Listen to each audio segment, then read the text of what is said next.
What are we even watching?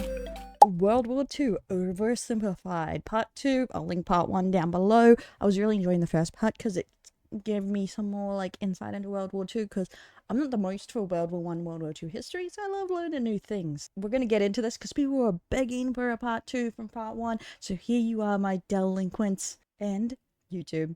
You know, like, subscribe, all that stuff, guys. Let's get into it. Until the end of the video to learn how you can get an exclusive deal just for Oversimplified viewers. Skillshare. So what else is happening? Well, when I said Britain was all alone, that wasn't entirely true.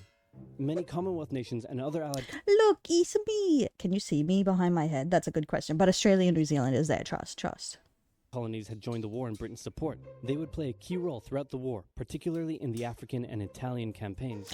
On the Axis side, Germany, Italy, and Japan signed the defensive tripartite pact, bringing their military alliance even closer together. The Soviet anime faces. Oh, not the anime faces. Oh my god. Soviet Union's war against Finland should have been an easy victory, but it became a humiliating struggle, and their military ineptitude was put on full display. In the end, they did force the Finns to sue for peace. Then, they continued their honorable campaign of pushing around much smaller countries by annexing the Baltic states Look at them trying their best. and part of northern Romania. France's colonies in equatorial Africa were like, heck no, we aren't going to join the Germans, and they all pledged their allegiance to free France, except for Gabon, which had to be taken by military force. The Allies also tried to capture the strategic port of Dakar, but that ended in failure. Mussolini had seen Hitler's successes, and he thought now it was Italy's time to shine, so he tried to take British Somaliland, and that went pretty well. Then he tried to take Egypt, and that went less well. Then he tried to take Greece, and that went really badly. Churchill began referring to Italy as Europe's soft underbelly. Ooh. He began favoring a But military campaign from the south and started sending British troops to Greece.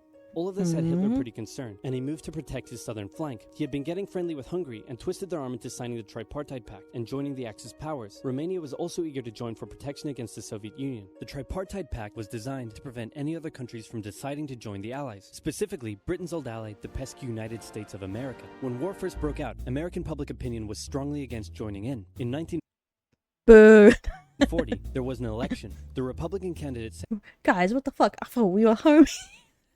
Everyone outside of America. I will not send any young Americans to die in Europe. And sitting President Franklin D. Roosevelt said, I will also not send any young Americans to die in Europe.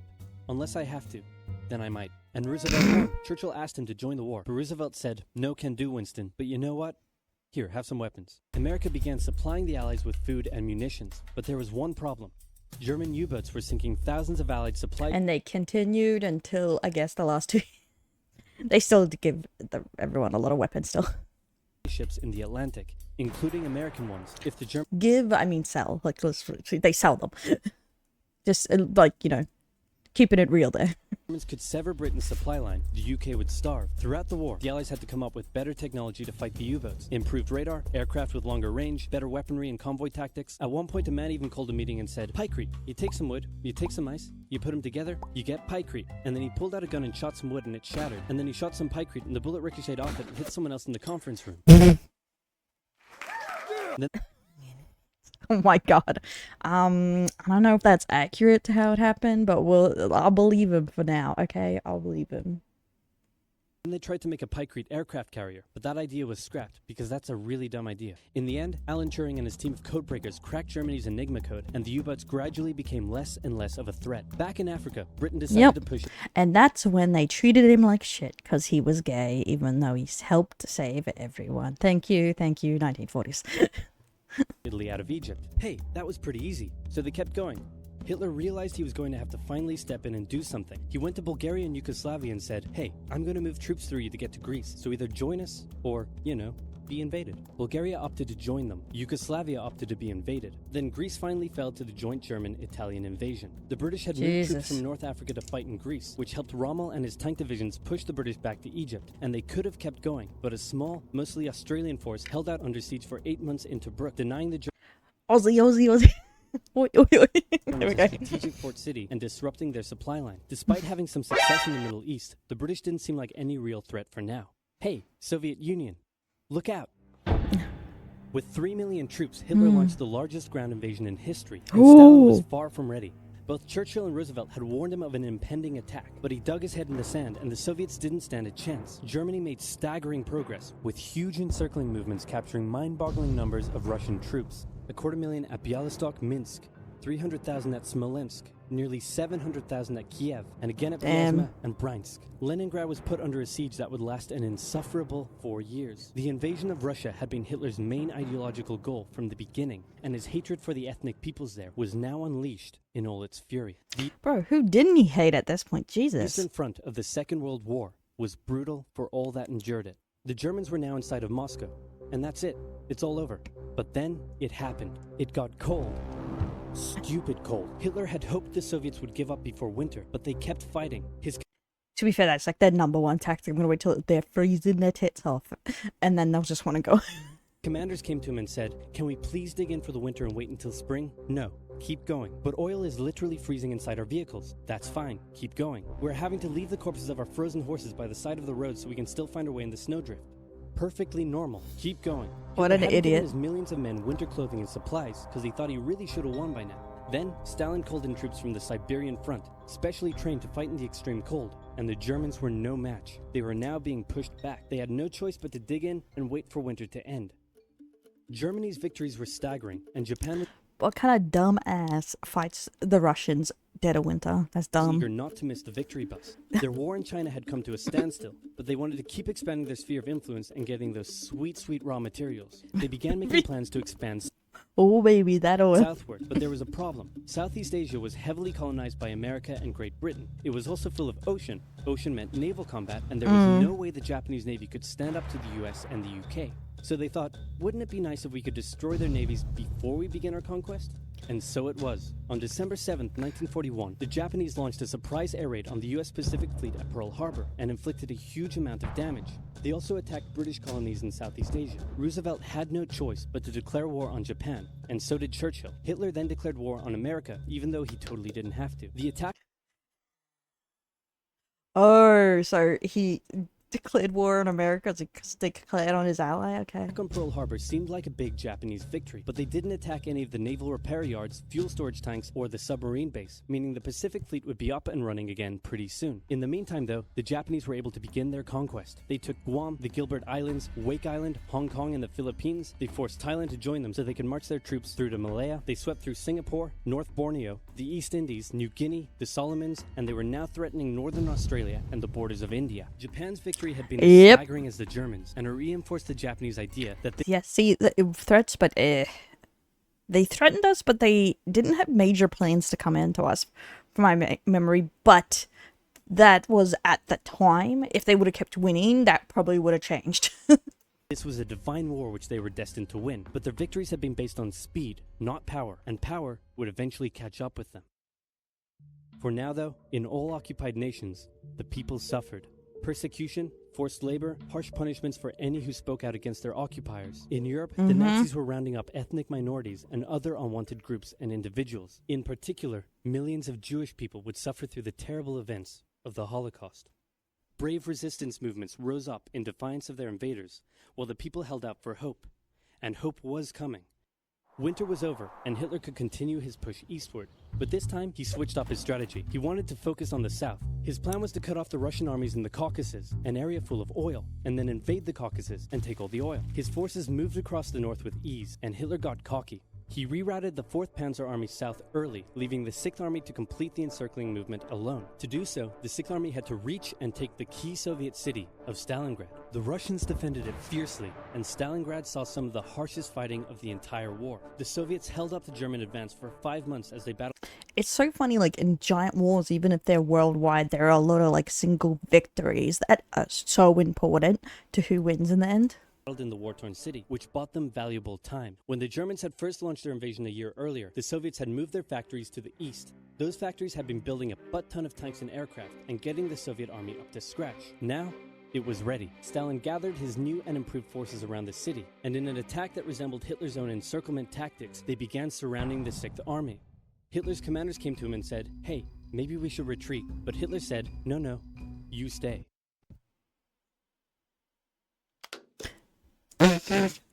when he does that. The entire Sixth Army was trapped and had to surrender. With complete air superiority, the Soviets started pushing westward. For Stalin, it was a resounding victory. For Hitler, an absolute catastrophe.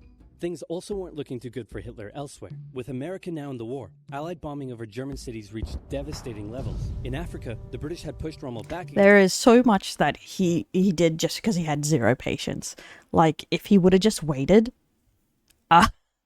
or, you know, didn't push through the winter or anything like that, he wouldn't have had such a problem. And, like, but there's, like, so many times in history where patience is key, you know, taking your time to win. I'm not saying, like, obviously, no one wanted Hitler to win, but, like, so many things happened because of bad decisions from him, too. So, it's interesting. Sorry, I got the hiccups. Then they were pushed back again, and finally, after a decisive battle at El Alamein, and with American and British troops arriving in the west, the Germans and Italians were squeezed out of Africa. Japan was also already seeing its rapid success being turned around. They attempted to take the island of Midway, but the US Navy was ready for the attack, and they sank Japan's carrier.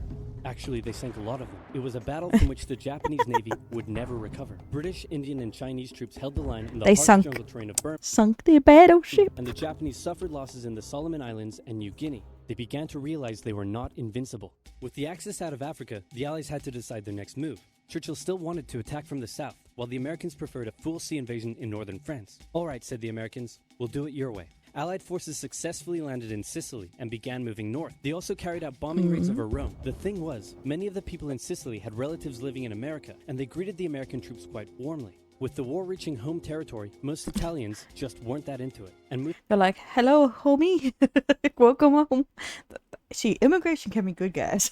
Mussolini was suddenly very unpopular. He was voted out by his own fascist Grand Council and was toppled from power. Italy immediately began negotiations for surrender. Hitler wasn't surprised and had already sent reinforcements southward. In an operation he ironically called Operation Axis, German troops quickly disarmed Italian troops in the north. The Allies continued fighting the Germans up through Italy, but then winter set in, meaning mud, and everything slowed to a halt.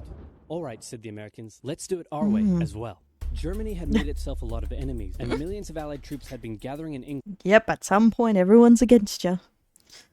Crazy. Like, how many enemies they made. Like, I guess he was, like, accumulating his own power, not making friends, kind of thing. As factories worked around the clock producing the war material needed for a super crazy massive, the likes of which the world has never seen before, invasion of Europe. Holy the smokes. Germans knew an Allied invasion would come, but they didn't know where it would land. Thanks to Allied deception tactics, they thought there was a pretty good chance it would come at Calais. But the Allies were really going to land in Normandy because it was less fortified and the beaches were nicer. Under the careful planning of General I don't know what happens there, but because the beaches were nice. General Dwight D. Eisenhower, the invasion that had been long in the making was just about ready to go. Just one thing was preventing the launch: the British weather. For a short while, everyone sat around waiting for a decent day, and then it came. On the night of June 5th, over 1,000 bombers took off and raided coastline defenses, while paratroopers were dropped inland in a bit of a chaotic operation, tasked with sabotaging defenses and capturing key bridges to stop any German reinforcements from reaching the beaches. Early the next morning, the barrage came, as Allied ships fired a huge number of shells at the German fortifications, and then the landings. The Americans at Utah and Omaha, the British at Golden Sword, and the Canadians at Juneau. It was a tremendous struggle with a great loss of life, particularly at Omaha, but the Allied troops captured the beaches and the landings were a success. Then they began their movements inland. They took the port of Cherbourg and the city of Caen. The Americans moved south to capture Brittany. Then, in a massive disaster for the Germans, British and Canadian troops from the north and Americans from the south trapped the German 7th Army in a near wipeout encircling movement. In August, Allied troops landed in Woo, teamwork. It's funny that we mainly hear about how absolutely brutal that battle is, but it's interesting to see the tactics around it, too. the south of France to little resistance. On one beach, all they found was a Frenchman handing out champagne. Paris was liberated, and the Germans were pushed out of France as the Allies entered Belgium. In the Far East, the Allies started to push the Japanese out of Burma, as the Americans launched a two-pronged offensive in the Pacific. In the south, General MacArthur led the push to liberate the Philippines, while General Nimitz oversaw the brutal island-hopping campaign. American forces had to make hard-fought landing after hard-fought landing on fiercely defended small islands as they moved steadily towards the Japanese mainland. The Japanese believed that the greatest thing a person could do was to die in battle, and the most dishonorable act was to surrender. As a result, you really see, like, on the map how much hard work went into winning this war, because it was just small step after small step. Well, really, taking the island isn't a small step, but you know what I mean? Towards victory. It's crazy. They fought ferociously to the very end, and the closer the Americans got to the mainland, the more ferocious the resistance became. In February 1945, the Americans captured the island of Iwo Jima, and an intense firebombing campaign of Japan's wooden cities began. The Allies suffered some setbacks trying to liberate the Netherlands, but they were making progress and were now threatening the industrial heartland of Germany. Hitler's health, both mentally and physically, was rapidly deteriorating. Things were looking bad, and he was desperate. He said, "We need to turn this thing around, and I have just the trick. Remember a few years back when we blitzkrieged through the Ardennes and trapped the Allied forces in Belgium? Well, I'm going to do the exact same thing. Again." He gathered his forces and tried to pound them through the Ardennes. He used up the remainder of Germany's strength and resources, and he managed to create quite a nice bulge.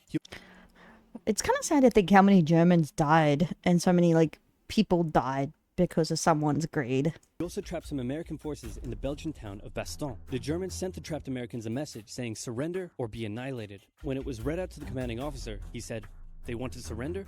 No, sir, they want us to surrender." Nuts! And that's what they sent off as their official reply. General Patton's Third Army then managed to break the siege from the southwest, and the Germans were pushed back. Hitler's last-ditch attempt had failed, and what followed was a total collapse of the German forces. The Allies pushed into Germany from both sides. The Soviet Union took Warsaw and kept pushing to Berlin. In his bunker, Hitler realized all hope was lost. Berlin fell, and with it, Hitler's dreams of a great German empire. Two of the Axis nations had been knocked out. One to go. The Americans began their assault on Okinawa, the last island before they would reach the Japanese mainland. The desperate Japanese fought hard, launching kamikaze attacks on the U.S. ships. The citizens of Okinawa suffered through the terrible fighting, but in 2 months, the island was captured. The Allies now had to make a choice. Either continue the devastating struggle up the Japanese mainland, or they could try to coerce the Japanese into surrendering now. In July, the first successful atomic bomb test took place in New Mexico, and the destructive weapon was ready for use. America and the UK were also seeing the Soviet Union not so much liberating as occupying its captured territories, and so they wanted to put on a show of force. On August 6th, the A-bomb fell on Hiroshima. Then, it's very interesting how those both parts of the war happening at the same time. It affects each other so much, because if they didn't drop the bomb and show a sign of force, they could have ended up going straight from Japan and having to fight the Soviet Union, or all those places would have been stayed in the Soviet Union. So on the 9th, Nagasaki. The cities were reduced to rubble, and for the people living there, it was a terrible fate. But for the Allies, it achieved their main aim. In September, the Emperor announced Japan's surrender, saying the war situation has developed not necessarily to Japan's advantage. After 6 years, war whoa, that's a way to say it. Was finally over. The Allies occupied Japan for 8 years. The Emperor was allowed to keep his position, but General MacArthur made sure this picture was printed in the Japanese press to display to the Japanese people that their Emperor was not the divine, powerful being they had believed. Germany was divided between America, the UK, see, he was too short to be France, and the Soviet Union. In 1949, the Allied sectors were united into West Germany. The Second World War had been more terrible and destructive than the first. In its aftermath, two major superpowers with two very different ideologies had come out victorious, and the tension between the two of them would create a new kind of war. A very, very cold one. Very, wow, very Churchill, cold that one. looks just like me. And your app is doing really well. And this that is an interesting thing, that not everyone obviously involved in World War II were actual allies. It was like a fight of convenience. But it is funny to think if Germany hadn't attacked the Soviet Union, how much of that would have changed, like, because they wouldn't have had the access to their strength too. And it's the same if Japan didn't just go. I guess they had an idea of why they had to attack America for the